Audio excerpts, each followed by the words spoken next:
A very good evening to you all, and I hope that you all are good and you all are studying at home. You all are fine, well. है ना? Okay. Now, as you all can see that हम लोगों ने board पे जो heading डाला हुआ है chapter number 4 that is the structure of atom. बहुत ही इंटरेस्टिंग चैप्टर है. एंड जो भी हम लोगों ने चैप्टर 3 में जो भी सीखा है ये उसका एक थोड़ा सा एक्स्ट्रा पार्ट है. मीन्स उसके बाद अब क्या, जैसे कि चैप्टर 3 में हम लोगों ने सीखा कि एटम क्या होता है, ये हम लोगों ने मैं पहले ही बता चुका हूँ. उसके बाद हम लोगों ने सीखा कि what are the different sub atomic particles. Proton है पॉजिटिवली चार्ज पार्टिकल, इलेक्ट्रॉन है नेगेटिवली चार्ज पार्टिकल, और एक न्यूट्रॉन है. Proton, electron and neutron, these are the 3 sub atomic particles. Apart from that मैंने तुम लोग को ऑक्टेट थ्योरी भी पढ़ाया उस चैप्टर में. ऑक्टेट थ्योरी के बेसिस पे किस तरीके से कैटायन और एनायन का फॉर्मेशन होता है वो भी मैंने सिखाया. किस तरीके से हम लोग फॉर्मूलाज को लिख सकते हैं, जो भी लिखते हैं भी अगर, तो वो भी हम लोगों ने सीखा. मॉलिक्यूलर मास निकाल, उसके बाद फॉर्मूला बनेगा तो फॉर्मूला का उस मॉलिक्यूलर का कुछ मास होगा, तो उसको हम लोगों ने मॉलिक्यूलर मास में सीखा. मॉलिक्यूलर मास सीखने के बाद हम लोगों ने सीखा क्या, हम लोगों ने सीखा कि एक जो हमारा है ना एक मोल कॉन्सेप्ट क्या है. One mole of any element में कितना पार्टिकल्स, फिक्स पार्टिकल्स कर दिया गया. That was known as the Avogadro number and that is equals to 6.023 into 10 to the power 23 particles. ये सब हम लोगों ने पिछले चैप्टर में देखा है. अब इस चैप्टर में हम लोग को सबसे पहले जो चैप्टर का नाम है स्ट्रक्चर ऑफ द एटम, तो साइंटिस्ट लोग के बीच में ना ये बहुत ज़्यादा ये जो है ना बहुत कन्फ्यूजन था, क्योंकि किसी को तो कुछ पता नहीं है ना. तो बहुत कन्फ्यूजन था कि ये जो एटम एक है इसका स्ट्रक्चर होगा कैसा, ये दिखता कैसा होगा. ये जो हम लोग एक एटम के बारे में पढ़ते हैं, जिसके बारे में हम लोग जानते हैं कैसा होता है, नॉर्मली हम लोग जो जानते हैं कि this is the nucleus and ये उसके चारों तरफ का एक ऑर्बिट.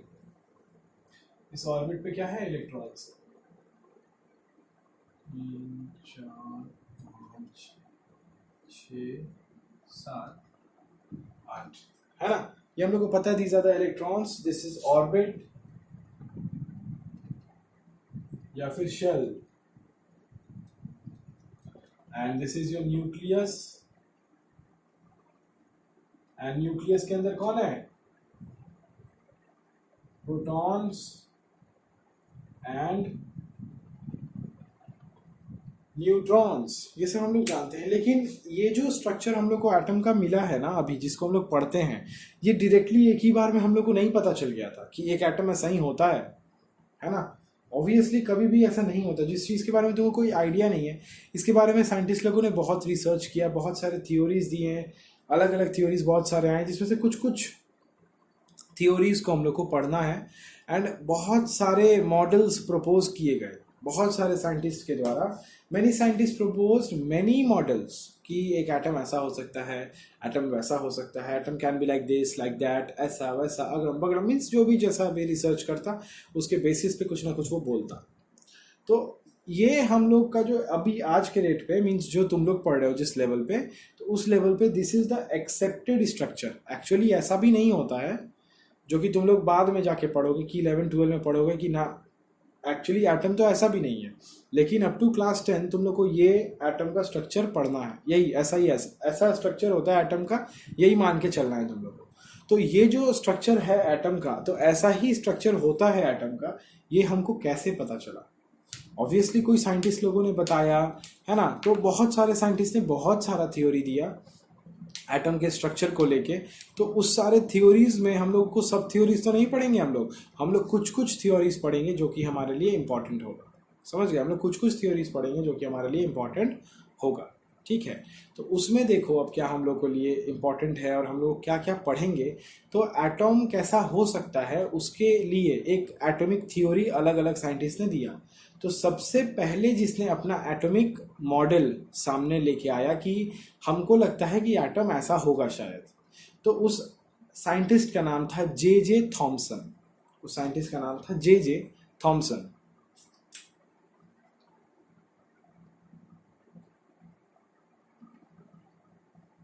तो he gave a model and उस मॉडल को हम लोग बोलते हैं थॉमसन्स मॉडल ऑफ एटम या फिर Thomson's atomic model, Thomson's atomic model.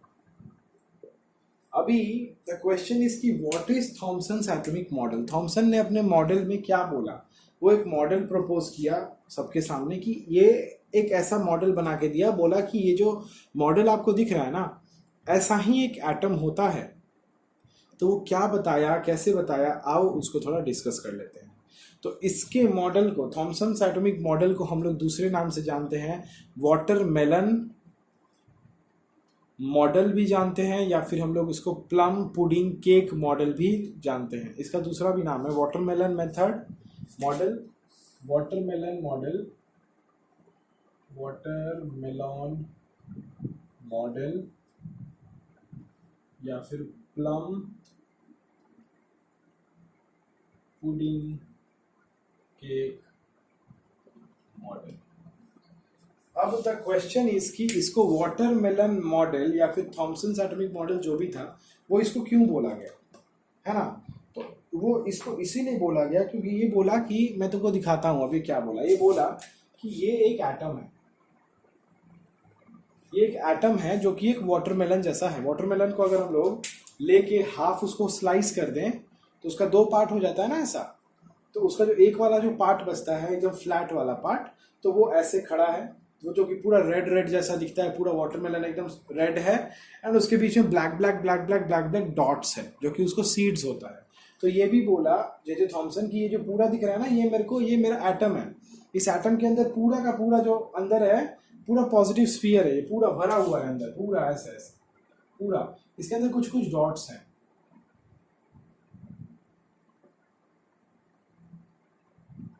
और ये पूरा अंदर का जो है वो पूरा पॉजिटिव है, और इसके अंदर कुछ डॉट्स हैं जो कि इलेक्ट्रॉन्स हैं जो कि नेगेटिवली चार्ज हैं। और ऐसा होता है एटम। ये थॉमसन बोला कि ऐसा ही एक्चुअली एटम होता है, जिसमें पूरा का पूरा स्फीयर जो है वो पॉजिटिवली पूरा चार्ज है, उसमें बीच में कुछ कुछ जगह पे, जैसे वाटरमेलन में सीड्स होता है ना, ये ऐसा ही बोला था कि वाटरमेलन में जैसे सीड्स होता है वैसे ही इलेक्ट्रॉन्स भी बीच बीच में कहीं कहीं पे है। ये मॉडल था थॉमसन का। थॉमसन ने बोला कि ऐसा होगा, ठीक है, लिख लो। तो ये पूरा जो है ये तुम्हारा क्या है, पॉजिटिव स्फीयर, पॉजिटिव स्फीयर, और ये जो डॉट डॉट है ये सब क्या है,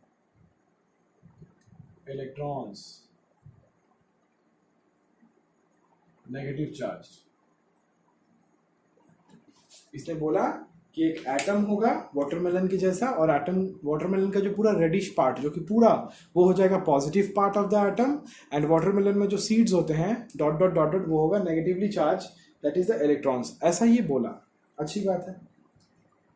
अब इसने तो बोल दिया है ना, तो तुमको पता ही है ना कि जब भी कोई भी कुछ बोलेगा तो उसको ये प्रूफ करना पड़ेगा। तो ये बाद में प्रूफ नहीं कर पाया एक्चुअली, तो बाद में एटम का जो स्टेबिलिटी वगैरह है ये सब ये मॉडल प्रूफ नहीं कर पाया, इसीलिए इस मॉडल को रिजेक्ट कर दिया गया। तो अभी तुमको ये पढ़ना है कि what was the Thomson's atomic model. तो इसको तुम थोड़ा सा लिख लो, इतना बना लिए ना। अब इसके बाद तुम लोग लिखो कि Thomson proposed that, next line से लिखना तुम लोग कि Thomson proposed that number 1 point, that number 1 point, an atom consists of a positively, an atom consists of a positively charged sphere, an atom consists of a positively charged sphere, and the electrons are embedded in it, embedded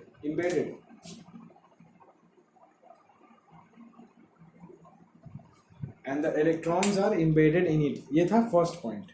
अब लिखो second point. Second point लिखो कि the negative and the positive charge are equal in magnitude, the positive and negative charge are equal in magnitude, full stop. so the atom so comma the atom as a whole, WHOLE, as a whole मतलब एक पूरे atom को अगर हम लोग देखें, so the atom as a whole is electrically neutral, is electrically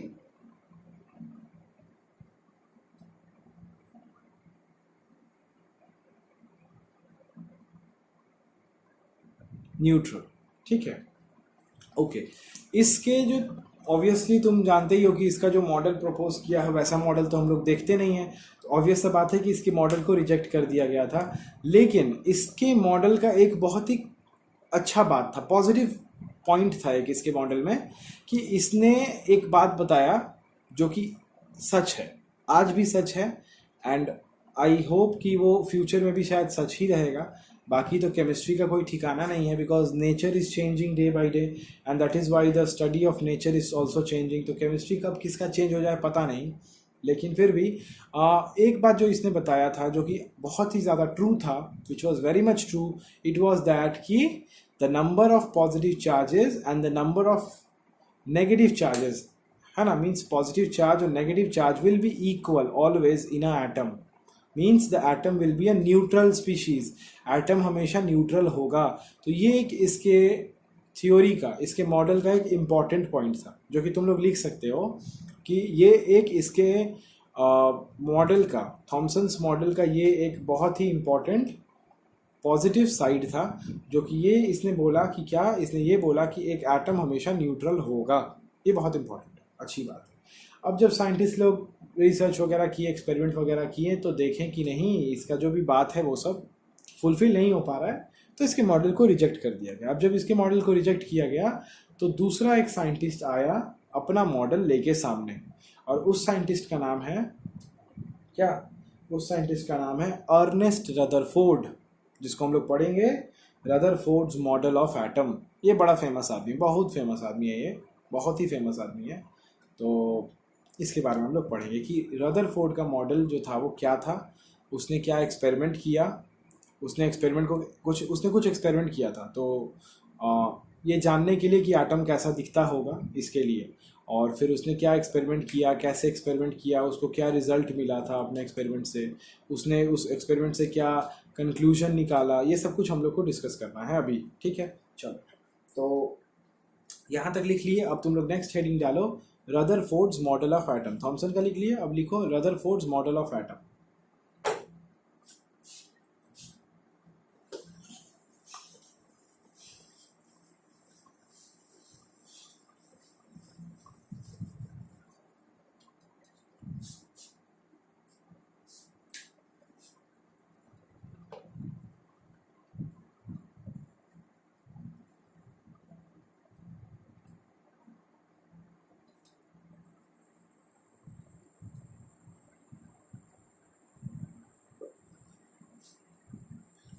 Rutherford's model of atom, ये जो एटॉमिक मॉडल हम लोग देखते हैं ना आज, तो ये जो एटॉमिक मॉडल है, दिस इज कहीं ना कहीं ये रदरफोर्ड का ही दिया हुआ मॉडल है, जिसमें थोड़ा सा मॉडिफिकेशंस किया गया एक और साइंटिस्ट के द्वारा, है ना। वो सब सब कहानी पढ़ेंगे हम लोग धीरे धीरे। तो इतना जान लो कि ये ऐसा जो मॉडल हम लोग आज देखते हैं, जिसको तुम लोग देख रहे थे के shell, L shell, M shell वाला, है ना, प्रीवियस चैप्टर में भी पढ़े थे, तो वो कहीं ना कहीं this model is given by Rutherford, जिसमें थोड़ा बहुत मॉडिफिकेशंस किया गया, कुछ एरर्स था, कुछ गलती था इस मॉडल में, तो उसको चेंज कर किया गया एक साइंटिस्ट के द्वारा जिसका नाम है नील बोर।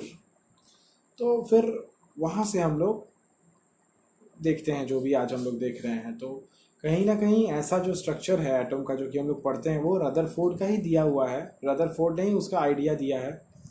तो चलो फिर हम लोग शुरू करते हैं, है ना। तो रदरफोर्ड ने एक बहुत ही फेमस एक्सपेरिमेंट किया ये जानने के लिए कि एक एटम का कैसा शेप होता होगा, कैसा साइज होता होगा, उसका क्या प्रॉपर्टीज़ होता होगा, ये सब कुछ जानने के लिए उसने एक एक्सपेरिमेंट किया। अब ये जो एक्सपेरिमेंट है ये बहुत ही ज़्यादा फेमस एक्सपेरिमेंट है, तो इसलिए हम लोग को इसके बारे में पढ़ना है कि व्हाट इज़ द एक्सपेरिमेंट। तो उसके एक्सपेरिमेंट का नाम है, लिख लो, Rutherford's alpha particle scattering experiment. Rutherford's alpha particle scattering experiment. Rutherford's alpha particle scattering experiment, alpha particle scattering experiment, है ना। मतलब किया क्या, अब हेडिंग डाल दिए ना, तो अब पहले तुम लोग लिख लो कि इसने अपने एक्सपेरिमेंट में क्या क्या किया, उसके बाद मैं तुमको समझाऊंगा। तुम लिखो सबसे पहले कि बहुत ही थोड़ा जल्दी लिखना, ठीक है। लिखो कि in this experiment fast moving alpha particles were bombarded मतलब हिट किया गया था, किसी एक चीज के ऊपर मारा गया था ऐसे। तो were bombarded on a thin thin gold foil,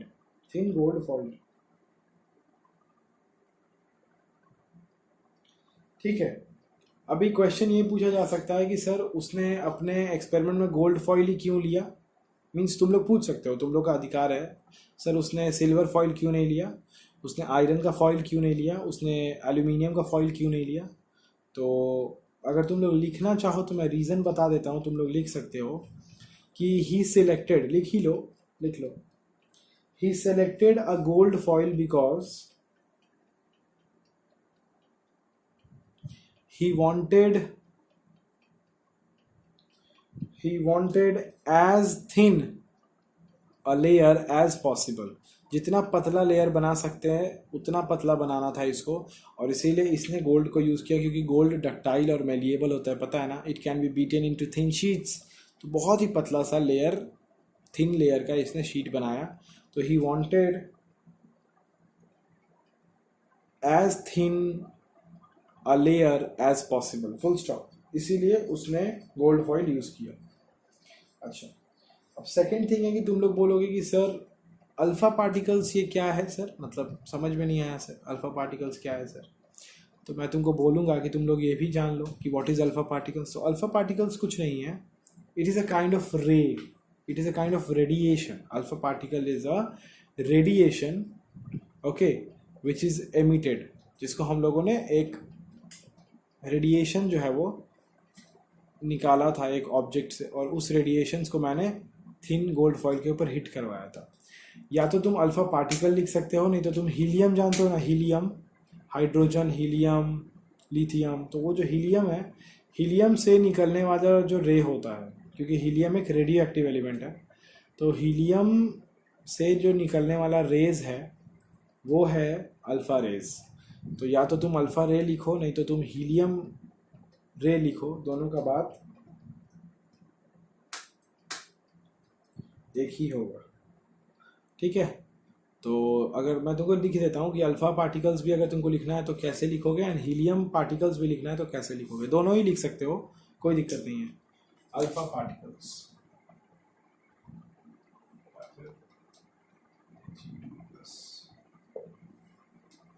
He2+, ठीक है, ये है अल्फा पार्टिकल्स का सिंबल, ठीक है, ओके।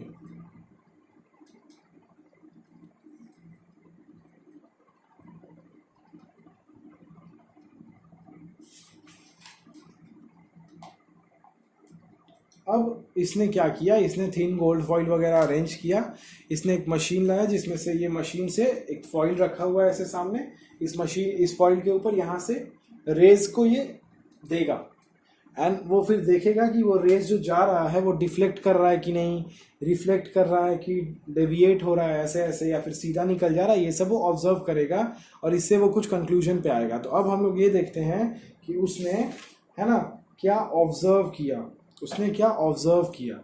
एक्सपेरिमेंट करवा दिया, बॉम्बार्ड कर दिया, अब ऑब्जर्वेशन लिखो, उसके एक्सपेरिमेंट का लिखो ऑब्जर्वेशंस। ऑब्जर्वेशन में लिखो तुम क्या वो उसने ऑब्जर्व किया, पहले लिखो फिर मैं समझा देता हूँ, फटाफट लिखना please. First observation is that कि ऑब्जर्वेशन में नंबर 1 लिखो कि most of the fast moving alpha particles passed straight, passed straight through the gold foil, अच्छा ठीक है। नेक्स्ट नंबर 2 लिखो कि some of the alpha particles were deflected by the foil by smaller angles, उसको number 3 point लिखो कि surprisingly 1 out of every 12,000 particles, surprisingly 1 out of every 12,000 particles appeared to reflect back, appeared to reflect back.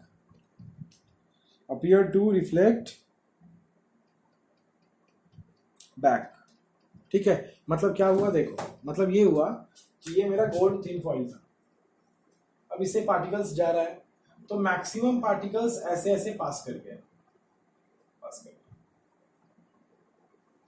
कुछ particles थोड़ा deviate हुआ, कुछ particles थोड़ा बहुत deviate हुआ, और बहुत ही कुछ पार्टिकल्स, बहुत ही कम पार्टिकल्स 1 out of 12,000 वो ऐसे गया और यहां से फिर वापस आ गया, है ना. बाकी सब ऐसे ऐसे जाया, बहुत सारा तो मैक्सिमम पार्टिकल्स तो सीधा निकल गया विदाउट एनी डेविएशन, कोई डेविएशन ही नहीं दिखा, ऐसे ही निकला चला गया, ऐसे निकला चला गया. कुछ पार्टिकल्स थोड़ा बहुत डेविएट किया, यहाँ से ऐसे ऐसे ऐसे ऐसे, और बहुत ही कम पार्टिकल्स जो कि है जो वो वापस आ गया. अब जब इसने ये ऑब्जर्वेशन देखा तो इसका माथा जो है वो चकरा गया, बोला ओ माय गॉड ये क्या हो गया, है ना. तो इससे अब इसने क्या कंक्लूजन निकाला कि ओहो ऐसा क्यों हो सकता है. तो नेक्स्ट लिखो ऑब्जर्वेशन के बाद कंक्लूजन. कंक्लूजन इसका बहुत ज़्यादा इंपॉर्टेंट है, एग्जाम में बार बार पूछता है. कंक्लूजन बहुत बार पूछेगा, बहुत बार पूछता है. एंड कंक्लूजन ही नहीं, एक्सपेरिमेंट भी इसका आता है, ऑब्जर्वेशन भी इसका आता है, कंक्लूजन भी इसका आता है. तो इसका हर एक चीज़ इंपॉर्टेंट है, तो कुछ छोड़ना नहीं है. तो लिखो कंक्लूजन का नंबर 1 लिखो पॉइंट. पहला पॉइंट जो ये कंक्लूजन दिया वो है most of the space inside the atom is empty because most of the alpha particles passed through the gold foil without getting deflected. First point. Second point लिखो, very few particles were deflected from their path, comma, indicating that the positive charge of the atom occupies very little space. इससे ये समझ में आया कि जो कुछ particles deviate किए, इसका मतलब है कि पूरे एटम में पॉजिटिव जो चार्ज है वो बहुत ही छोटे जगह पे है. जैसे थॉमसन बोला था ना पूरा का पूरा पॉजिटिव ही पॉजिटिव है, तो ये बोला ना ऐसा नहीं है, कुछ पार्टिकल्स डेविएट होने का मतलब है कि कुछ स्मॉल जगह पे, बहुत ही छोटे जगह पे कहीं पे पॉजिटिव चार्जेस वहां पे प्रेजेंट है, इसीलिए हमको बहुत ही कम पार्टिकल्स का डेविएशन दिखा. ठीक है. नंबर 3 पॉइंट लिखो कि a very small fraction of alpha particles were deflected by 180 degree, comma, indicating that all the positive charge and mass of the gold atom, all the positive charge and mass of the gold atom were concentrated in a very small volume within the atom. तो इसने कहा कि चूंकि बहुत ही कम ऐसे particles हैं जो कि एकदम 180 डिग्री रिफ्लेक्ट कर गए हैं, मतलब है कि इसका जो सेंटर होगा एटम का, ये बहुत ही छोटा सा इसका सेंटर होगा. एटम का जो सेंटर होगा वो क्या होगा, बहुत ही छोटा सा होगा. समझ गए. अच्छा, अब इन सब के बाद हो गया ना, इसने कहा कि ऐसा ऐसा कंक्लूजन हमको लगता है ऐसा ऐसा होगा. अब इस सब के बाद इसने फाइनली अपना एटॉमिक मॉडल दिया कि अब फाइनली इसने एक मॉडल दिया जिसमें इसने कहा कि एक एटम कैसा होगा, है ना. तो अभी तक जो हम लोगों ने पढ़ा वो इसका मॉडल नहीं पढ़ा है. अभी हम लोगों ने पढ़ा कि इसका एक्सपेरिमेंट का सेटअप क्या था, कैसे एक्सपेरिमेंट हुआ, इसको क्या ऑब्जर्वेशन मिला, है ना, इसने क्या कंक्लूजन लगाया उससे. अब हम लोग जो पढ़ेंगे वो पढ़ेंगे रदरफोर्ड्स एटॉमिक मॉडल, कि अब इसने मॉडल जो दुनिया को दिया, जैसे थॉमसन ने बोला था कि ऐसा ऐसा होगा, तो अब ये अपना मॉडल दुनिया के सामने रखेगा, उसको अब हम लोग पढ़ेंगे. एटॉमिक मॉडल लिखो, तब हेडिंग में डाल दो तुम लोग इसके बाद कि थॉमसन्स एटॉमिक मॉडल. ओके, तो अपने एटॉमिक मॉडल में सबसे पहला पॉइंट जो इसने कहा वो लिखो तुम लोग. थॉमसन्स एटॉमिक मॉडल का पहला पॉइंट, इसने पहला पॉइंट कहा कि there is a positively charged there is a positively charged center in an atom. There is a positively charged center in an atom called the nucleus, full stop. Called the nucleus, full stop. Second point इसने कहा the electrons revolve around the electrons revolve around the nucleus in well defined orbits, in well defined orbits, well defined orbits, in well defined orbits. ये कहा. Third point क्या कहा इसने? Third point इसने कहा that the size of the nucleus is very small. Third point इसने कहा the size of the nucleus is very small as compared to the size of the atom. As compared to the size of the atom. ये बात मैंने chapter 3 पढ़ाते वक्त भी कहा था कि हमारा जो न्यूक्लियस होता है बहुत ही छोटा है एटम के मुकाबले. अगर एक एटम हमारा पूरा स्टेडियम है तो न्यूक्लियस एक क्रिकेट का बॉल है. समझ गए? इतना छोटा होता है. तो ये 3 पॉइंट है जो कि थॉमसन ने अपने मॉडल में दिया हुआ था. अब इसका मॉडल बहुत ही अच्छा था, सब लोगों ने पसंद किया, लेकिन होता है ना कि सब में कुछ ना कुछ गलती हो जाता है. दूसरा साइंटिस्ट लोग भी जब एक्सपेरिमेंट किया तो इसके मॉडल में एक प्रॉब्लम आ गया. वो प्रॉब्लम क्या था उसको हम लोग पढ़ेंगे और उसको हम लोग बोलते हैं क्या? ड्रॉबैक्स. उसको हम लोग क्या बोलते हैं? ड्रॉबैक्स बोलते हैं. क्या ड्रॉबैक था इसका? तो इसको हम लोग को जानना चाहिए. What were the drawbacks. देखो, तो अगर हम लोग ड्रॉबैक्स तुमको बताएंगे तो ड्रॉबैक्स में इसका एक ही ड्रॉबैक था कि फिजिक्स तुम लोग पढ़े हुए हो, तो फिजिक्स में तुम लोग ये पढ़ते हो कि if any particles is moving in a circular path, जैसा कि इसने कहा कि इलेक्ट्रॉन्स जो है एक सर्कुलर पाथ में रोटेट करेगा अराउंड द न्यूक्लियस. तो अगर कोई भी पार्टिकल्स कभी भी रोटेट कर रहा है सर्कुलर पाथ में तो उसका कुछ एनर्जी है, तभी ना वो रोटेट कर रहा है. ऐसे ऐसे रोटेट कर रहा है ना. अगर वो रोटेट कर रहा है तो उसका कुछ एनर्जी है. तो एक ऐसा टाइम आएगा जब रोटेट करेगा वो, तो उसका एनर्जी तो धीरे धीरे कम होगा. तो मानो उसका एनर्जी कम हो रहा है धीरे धीरे. एनर्जी अब उसका धीरे धीरे कम हो रहा है.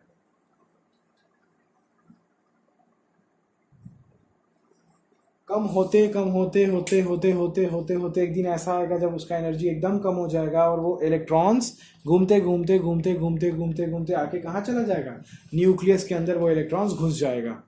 और अगर ऐसा हो गया तो इसका मतलब क्या है कि एटम खत्म. एटम तो है ही नहीं इसका मतलब, बिकॉज इलेक्ट्रॉन्स अगर न्यूक्लियस के अंदर घुस गया इसका मतलब there is no existence of atom. Atom तो है ही नहीं, एटम खत्म हो गया. लेकिन एटम तो खत्म होता नहीं है. इसका मतलब क्या है कि रदरफोर्ड के इस पॉइंट में कुछ ना कुछ गड़बड़ी था. साइंटिस्ट लोग यही बोला कि रदरफोर्ड के हिसाब से अगर देखा जाए तो इलेक्ट्रॉन्स सर्कुलर पाथ में घूम रहा है. ये बोला ठीक है, घुमा दीजिए आप. लेकिन ये बोला कि जैसे कि हम लोग को पता है कि इफ़ कोई भी पार्टिकल अगर रोटेट कर रहा है कहीं भी तो उसके पास एक एनर्जी होगा ना, जिस एनर्जी से वो रोटेट कर रहा होगा. तो अब रोटेट करते करते करते करते उसका एनर्जी क्या होगा? जब वो रोटेट करते रहेगा तो उसका एनर्जी धीरे धीरे धीरे धीरे कम होगा. कम होते होते होते होते होते होते धीरे धीरे क्या होगा? उसका एनर्जी कम होगा कम होगा कम होगा कम होगा. होते होते एक दिन एकदम जब खत्म हो जाएगा तो वो कहाँ चला जाएगा? वो electron it will go into the nucleus. Nucleus में चला जाएगा. ज़ीरो हो गया उसका एनर्जी और घूम नहीं सकता वो. तो अगर ऐसा कभी हुआ तो फिर तो एटम तो एग्जिस्ट करेगा ही नहीं, क्योंकि रदरफोर्ड तो बोला था कि एटम जो है बीच में न्यूक्लियस है और उसके चारों तरफ इलेक्ट्रॉन. तो इलेक्ट्रॉन अगर चारों तरफ रहा ही नहीं तो इसका मतलब एटम खत्म. एटम है ही नहीं, लेकिन एटम तो है. तो इसका मतलब बोला गया कि नहीं सर, आपके इस पॉइंट में गलती है सर. तो ये आपका ड्रॉबैक हो गया. समझ गए? तो this is what is the drawback of the Rutherford's atomic model. ठीक है, इसको मैं स्टेटमेंट में लिखवा देता हूँ, तुम लोग फटाफट इसको लिख लो. डायग्राम भी बना सकते हो इस तरीके से अगर चाहो तो, और तुम लोग स्टेटमेंट लिख लो. ठीक है,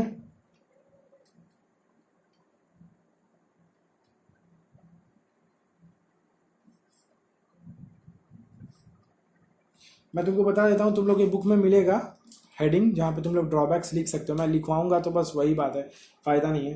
तो तुम लोग बुक का पेज नंबर 48 या 49 है जहाँ पे छोटा सा हेडिंग दिया हुआ है ड्रॉबैक्स ऑफ रदरफोर्ड मॉडल. उसका स्टार्टिंग होता है the revolution of the electron in a circular orbit is not expected to be stable. यहाँ से शुरू करके द रेवोल्यूशन से लेके और पूरा कंटिन्यू जाएगा कहाँ तक बता देता हूँ कि and hence the matter would not exist in the form that we know, full stop. यहाँ तक इसका ड्रॉबैक है, शुरू से लेके वी नो तक इसका ड्रॉबैक है, जो कि तुम लोग लिख लोगे। ठीक है, समझ गए। और जब इसका ड्रॉबैक आया तो फिर एक नया मॉडल निकला, उस मॉडल के बारे में हम लोग आज नहीं, हम लोग नेक्स्ट क्लास में जो है वो डिस्कशन करेंगे, आज नहीं करेंगे। समझ गए। तो यहाँ तक हम लोग पढ़ लिए हैं, तुम लोग ड्रॉबैक लिख लोगे और कुछ भी समझ नहीं आया तो मेरे से पूछ लोगे। ओके, चलो bye, have a good day.